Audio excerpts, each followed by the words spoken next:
अमरीकी तैयारा तबाह करने की कोशिश।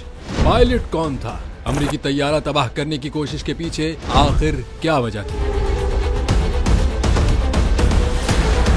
गैर मुल्की खबर रसाई एजेंसी के मुताबिक हाल ही में तैयारा तबाह करने की कोशिश के इल्जाम में अमरीकी पायलट गिरफ्तार कर लिया गया। ऑफ ड्यूटी पायलट को सैन फ्रांसिस्को जाने वाली अलास्का एयरलाइन की परवाज को क्रैश करने की कोशिश से रोकने के बाद एक बड़ा हादसा टल गया। अमरीकी मीडिया के मुताबिक फ्लाइट डेस्क के अंदर पायलट ने तैयारे के इंजन को नाकारा बनाने की कोशिश की। इस पायलट ने इतवार की रात अमरीकी परवाज को गिराने की कोशिश की। ये शख्स तैयारे के कॉकपिट में कप्तान और फर्स्ट ऑफिसर के पीछे बैठा था।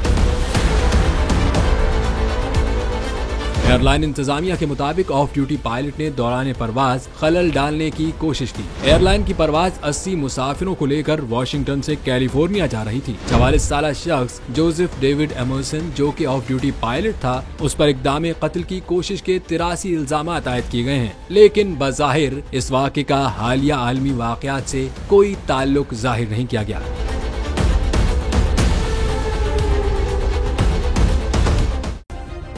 सब्सक्राइब करें और बेल दबाएं ताकि कोई खबर रह न जाए।